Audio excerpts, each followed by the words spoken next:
Finally, on the program, we'll visit Cross River State, Calabar, to be precise, where waste management appears to be a source of headache to the state government. We have had series of photos sent into our portal showing the state of some of the streets such as Goldie, White House and more. We follow the shots to the streets of Calabar.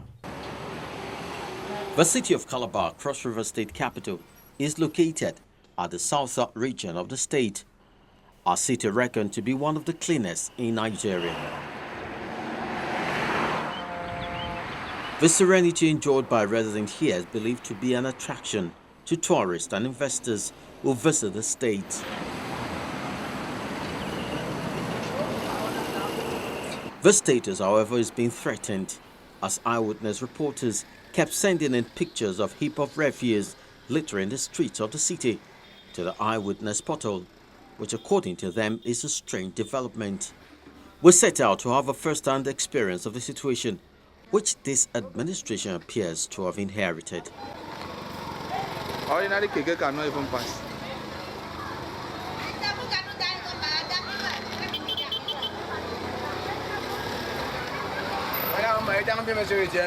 At some of the spots visited, foods are still being sold with dirt taking over half of the roads.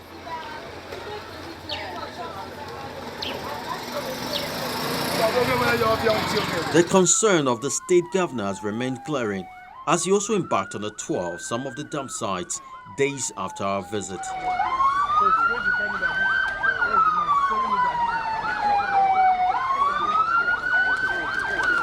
Evacuation of the dirt was to be handled by a contractor who apparently couldn't cope with the volume of waste generated, and the governor wasted no time in expressing total dissatisfaction with their work. The contractor is unable to deliver on contract terms. Yes. Obviously, the scope of work is beyond the carrying capacity of the contractor. Yes. It is therefore evident that the solution architecture is to provide an alternative contractor, split the contract into smaller units so that more contractors will be involved, so that each section of this town will have a different contractor. That way you have a spot-on, hands-on kind of situation, while government on our own part will have eyes on, hands-off, creating opportunity for people to work, creating opportunity for this town and streets to be cleaner. But we can no longer afford the agony of the greed of a contractor who wants the entire Calabar to himself alone. The entire Calabar being managed by only 2 contractors who have 18 vehicles in total, which makes it totally unacceptable and impossible for them to sustain the cleanliness that we are known and characterized for. Streets like Goldie, White House, Orok, and Nantiga Council Headquarters, New Airport, Afukang, and Main Avenue are worst hit by this menace. Calabar used to carry that name, the cleanest state, the cleanest city in the nation. But today, nobody can proudly say that Calabar is one of the cleanest states. The refuge have been here for over 5 months now, and the whole place is smelling and is disturbing.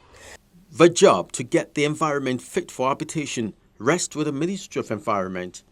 So the Commissioner, while presenting some of the difficulties they had to wrestle with, assured that the streets of Calabar will bounce back to reckoning. We are taking immediate steps to clean, using other means, extraordinary means to keep the city clean. But we hope that in the next 3 months or so, the system will be strong enough to drive itself. True to its promise to get the dirt evacuated, the Cross River State Urban Development Agency had begun work on some of the affected streets as our cameras caught up with the agency at Goldie, one of the worst hit.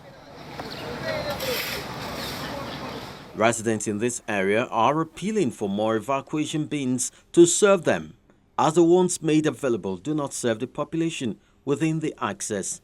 It is so discouraging that this part of the state is being treated like this. If you go to Calabar municipality, where we have most of the administrative blocks, you don't see this happening. Other areas the agency is also working on are the Watts Market access, White House, and most areas in the Calabar metropolis. Waste management is a tough task that must be given due attention. Residents must be made to play their part by contributing their quota, such as paying their dues regularly. Residents of the state capital are hopeful that the state government will surmount whatever challenge it is currently going through with regards to this development and help the city live up to its name.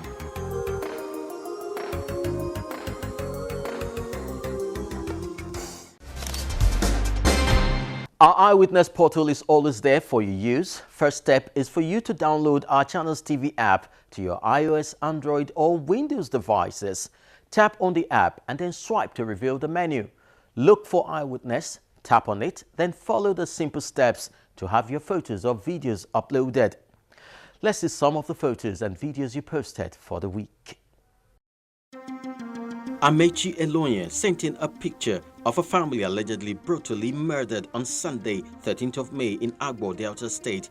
You say the killings going on in Agbo is not new to you people, and you want the government and its security apparatus to be deployed to unravel the death of Mrs. Enwemeka and family.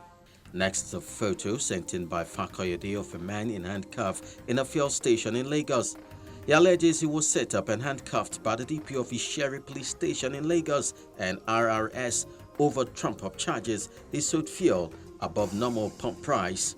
He says he was illegally detained and humiliated, and now he seeks justice. The rains are here and floods wreaking havoc already. Omitade Oluwasegun sent in a photo of a flooded Odogunyo Grammar School after the rain. You're drawing attention to the fate of students here and using the medium to plead for government intervention.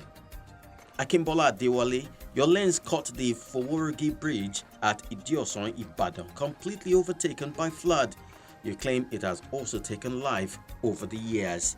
Musa Kanu's photo shows a sandstorm in Kebbi State.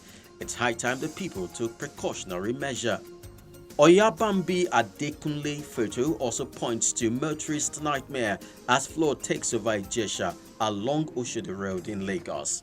Idris Suara is wondering what is happening to Kashimbila Dam in Taraba State. You claim the dam has the capacity to supply electricity to 16 states of the Federation if put to effective use, thereby reducing the load on Kainji Dam.